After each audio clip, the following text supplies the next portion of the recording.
दोस्तों, मेरा नाम विजय है और मैं आपको बताना चाहूँगा कि मैं उत्तराखंड में रहता हूँ। ये घटना उन दिनों की है जब मैं अपने बाबूजी के साथ एक भाड़े के घर में रहता था। दरअसल मेरे बाबूजी एक जॉब करते थे और उसी जॉब के दौरान उन्हें उत्तराखंड के एक छोटे से गांव जबलपुर के अंदर ही रहना पड़ता था। वो एक ट्रक ड्राइवर थे, लेकिन फिर एक दिन मेरे बाबूजी के साथ उनका खलासी नहीं था तो मुझे उनके साथ जाना पड़ा। तो आइए जानते इस सफ़र से जुड़ा हुआ एक रोमांचक और डरावना किस्सा। दोस्तों, मेरे बाबूजी जिस कंपनी के अंदर जॉब करते थे वो कंपनी उन्हें हर महीने की एक अच्छी सैलरी देती थी। ऐसे में बाबूजी को उसी सैलरी में से खलासी को भी देना पड़ता था। लेकिन एक दिन अचानक ही हमारे बाबूजी के खलासी की तबीयत एकदम से बिगड़ गई और उसकी तबीयत बिगड़ने की वजह से सारा का सारा काम उलट पुलट होने लगा, और जिसके चलते मेरे बाबूजी ने मुझे खलासी बनने को कहा। उन दिनों मेरी उम्र ज़्यादा तो नहीं थी, लेकिन मैं 20 साल के करीब का हो गया था, तो मुझे हमेशा भला बुरा सुनना पड़ता था, क्योंकि मेरे बाबूजी कहते थे कि तुम पूरे दिन घर में ही पड़े रहते हो, कुछ काम धंधा भी कर लिया करो। फिर मैंने सोचा कि चलो आज एक अच्छा मौका है, खलासी बनकर ही काम करता हूँ। उन दिनों मेरी भी कॉलेज की पढ़ाई चल रही थी, तो ऐसे में पढ़ने को भी साला टाइम नहीं मिलता था। ऊपर से बाबूजी के तानों ने मुझे काफ़ी ज़्यादा विचलित कर रखा था। फिर उसके बाद मैं और बाबूजी वहाँ से डिलीवरी करने के लिए निकल पड़े। कंपनी के मालिक ने हमें बताया था कि जिस जगह पर डिलीवरी करनी है वो यहाँ से 128 किलोमीटर दूर है। 128 किलोमीटर दूर होने का मतलब यही था कि पूरे सफ़र के दौरान मुझे घुटन होने वाली थी।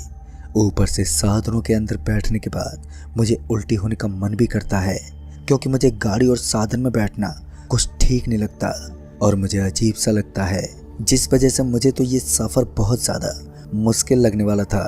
अंधेरी रात में इस समय बाबूजी ट्रक ड्राइव कर रहे थे और मैं उनकी एक बगल वाली सीट पर बैठा हुआ था।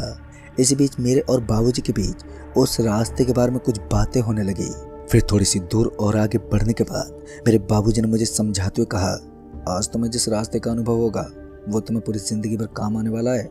मैं बाबूजी की इस बात को सुनकर एकदम से दंग रह गया। फिर उन्होंने कहा, आज मैं तुम्हें जितना कहूँ उतना ही करना है, अगर कुछ भी ज़्यादा करने की कोशिश की तो हम दोनों फंस जाएंगे। फिर हमारी गाड़ी स्पीड के साथ चलने लगी।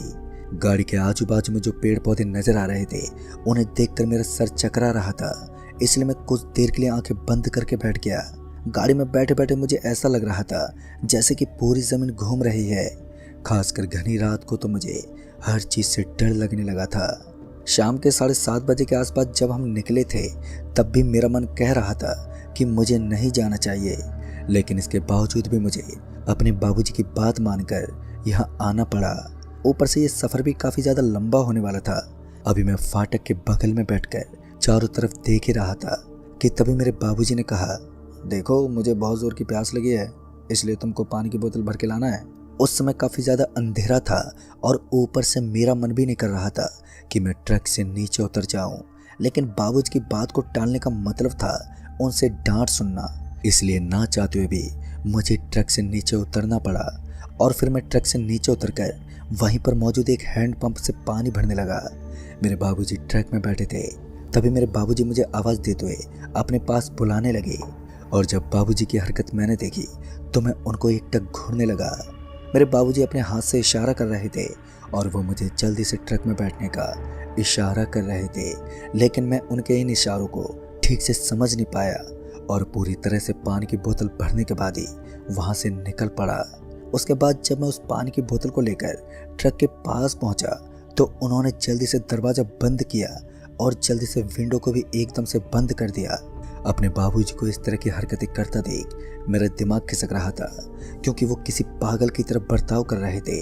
उन्होंने मेरे ऊपर भड़कते हुए कहा, तुम्हारा दिमाग तो ठीक है ना, मैंने तुम्हें कहा था ना कि जल्दी से लौट आओ, लेकिन तुम वहाँ पर कर क्या रहे थे?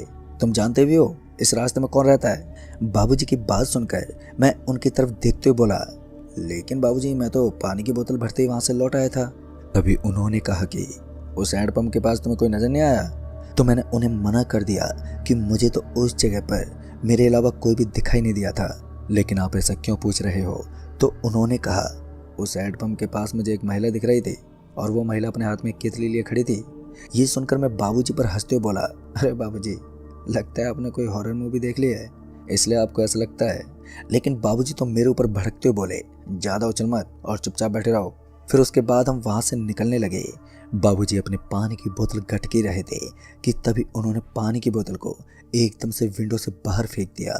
और जब मैंने बाबूजी की इस हरकत को देखा तो मैं बहुत ही ज़्यादा हैरान हो गया था। मुझे तो समझ ही नहीं आ रहा था कि बाबूजी ने भला ऐसा क्यों किया, क्योंकि पानी की बोतल मैं बड़े ही मुश्किल से भर के लाया था। फिर उन्होंने इतनी जल्दी से बाहर क्यों फेंक दी। इससे पहले कि मैं बाबूजी से कुछ पूछ पाता कि उनके मुंह से खून टपकने लगा। और ये देखकर मुझे कहीं ना कहीं समझ में आ गया था कि यहाँ कुछ तो अजीब है जो हमारी सोच से परे था। कुछ दूर आगे जाने के बाद बाबूजी ने हमारी ट्रक की हेडलाइट को एकदम से बंद कर दिया और अब हमारी ट्रक उस घनघोर रात में सड़क पर अंधेरे के अंदर ही चल रही थी।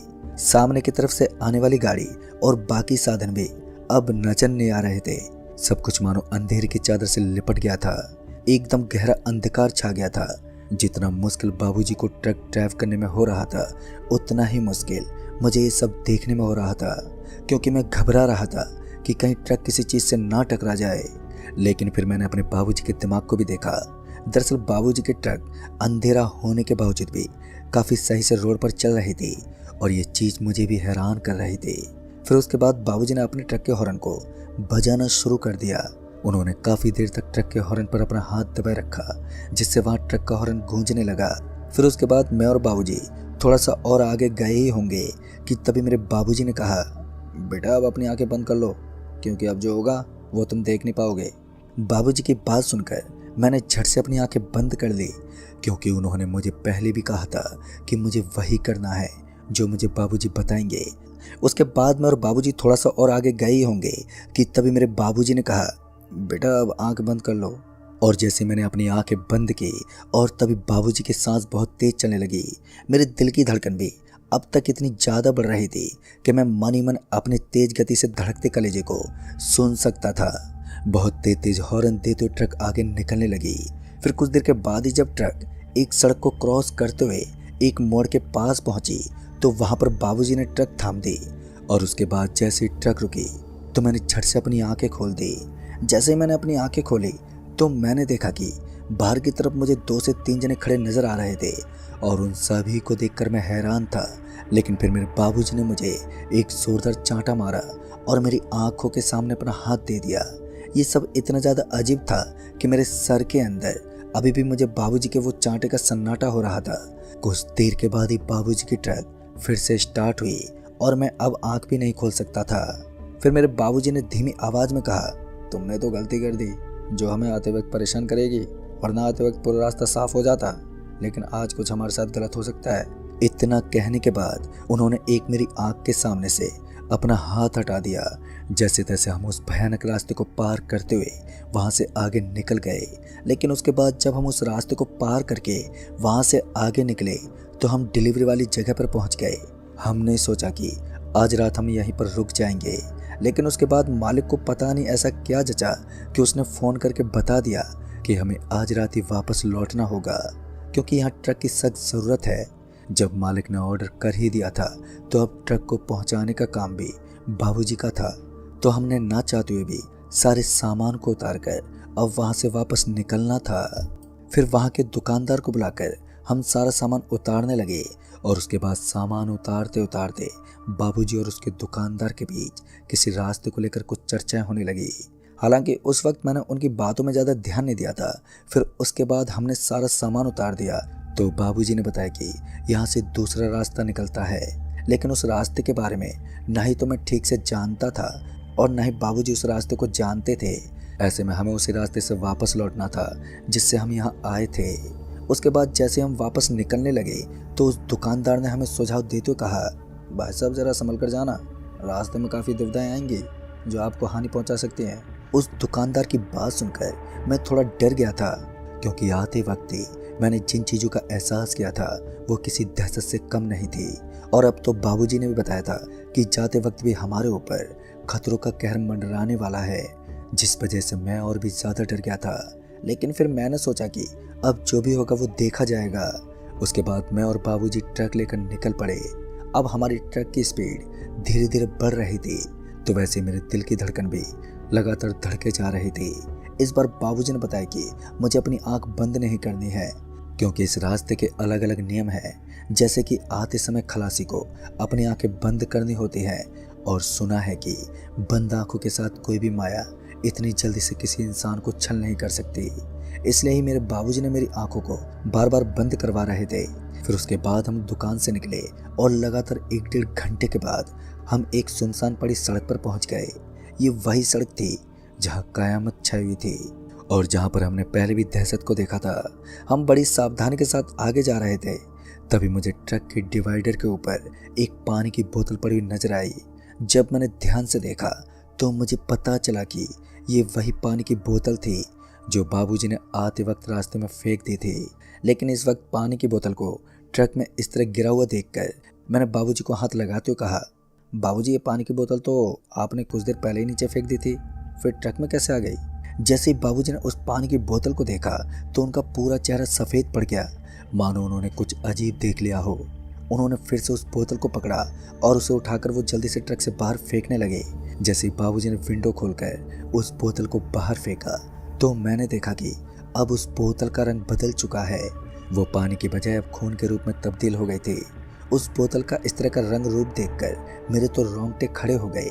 अब मुझे भी समझ में आ गया था कि जिस हैंडपंप से मैंने पानी भरा था ये सब उसी की वजह से हो रहा है। जब मैंने बाबूजी से पूछा कि इन सब की वजह वो हैंडपंप है तो उन्होंने भी बताया कि उस हैंडपंप के पास कुछ तो ऐसा था जो हम दोनों की सोच से परे था। फिर कुछ दूर आगे जाने के बाद ट्रक के सामने हमें एक आदमी अपना हाथ हिलाता हुआ नजर आया। पता नहीं क्यों, लेकिन उस वक्त बाबूजी ने उस आदमी के सामने ट्रक को रोक लिया। जैसे ही ट्रक उस आदमी के सामने जाकर रुकी तो वो आदमी थोड़ा ऊपर होते हुए बोला, अरे भाई साहब, मुझे यहीं पास वाले गांव तक जाना है, अगर छोड़ दोगे तो आपका भगवान भला करेगा। फिर उस आदमी की बात सुनकर बाबूजी ने कहा, अच्छा ठीक है, और जो आपके हाथ में सामान का थैला है इसे ट्रक के पीछे वाले हिस्से में रख दो। ये कहकर बाबूजी शांत हो गए। उसके बाद में और बाबूजी उस आदमी के ट्रक में आने का इंतजार करने लगे, लेकिन काफ़ी देर बीत जाने के बाद भी वो आदमी ट्रक के अंदर दाखिल नहीं हुआ। तो हम दोनों सोचने लगे कि अब वो आदमी पल भर में कहाँ पर गायब हो गया।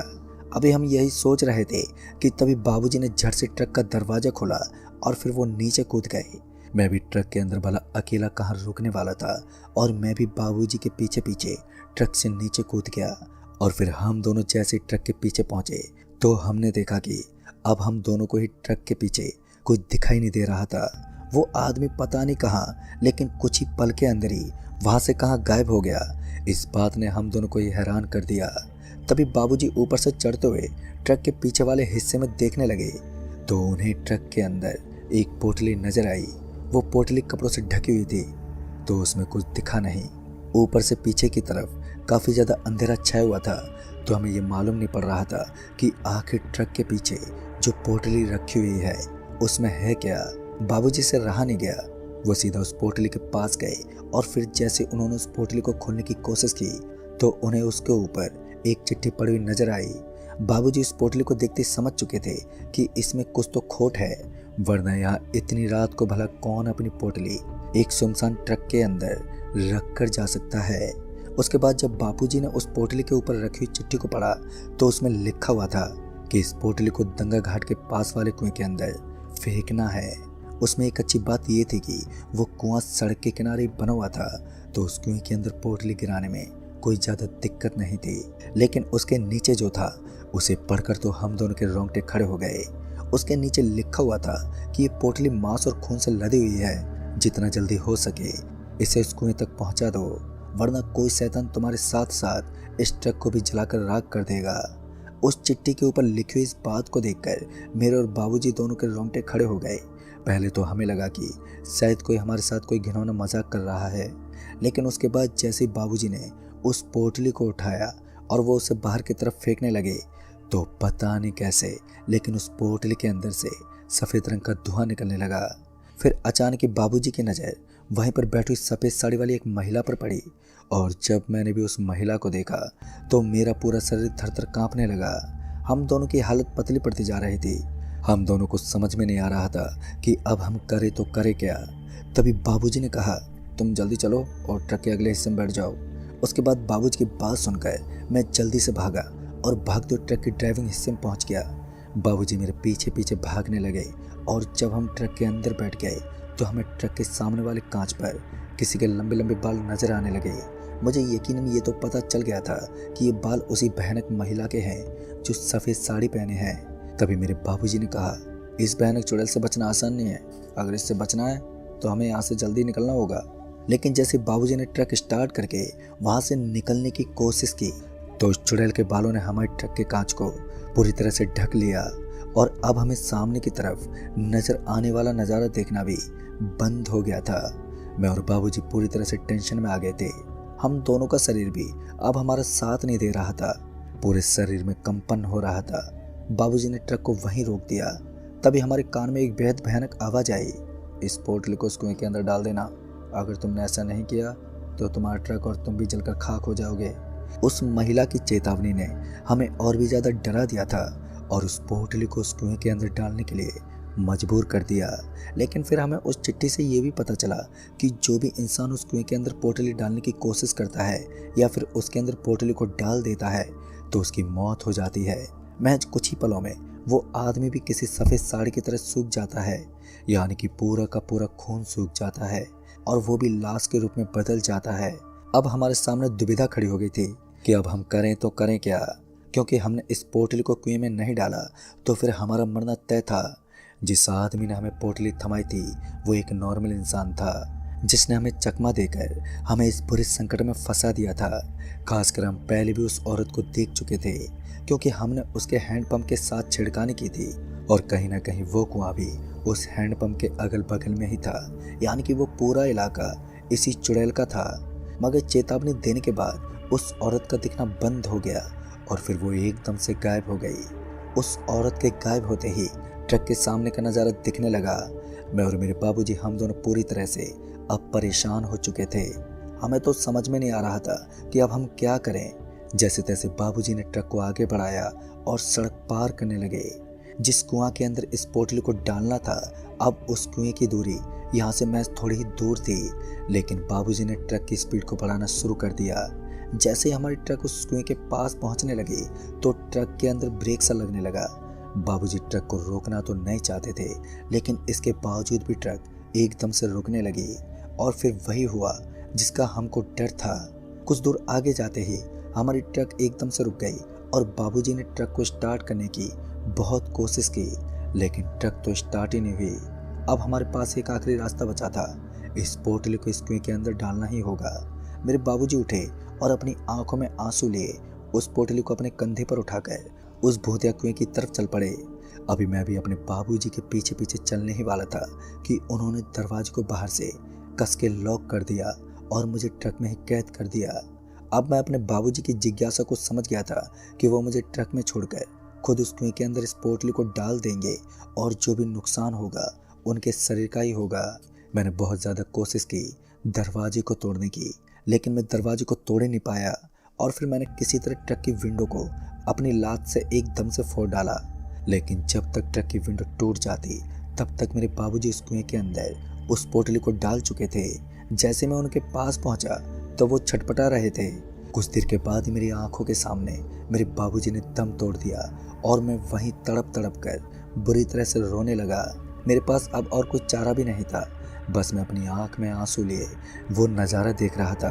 मैं बहुत ज़ोर से रोता और चिल्लाता रहा तो वहीं से गुजरने वाले कुछ लोगों ने बाबूजी को हॉस्पिटल में पहुंचा दिया। बाबूजी को एम्बुलेंस के द्वारा हॉस्पिटल में पहुंचाया गया और हॉस्पिटल में लेकर जाने के बाद उनकी काफ़ी ज़्यादा जांच पड़ताल की गई। वहाँ पर पुलिस भी आ गई थी।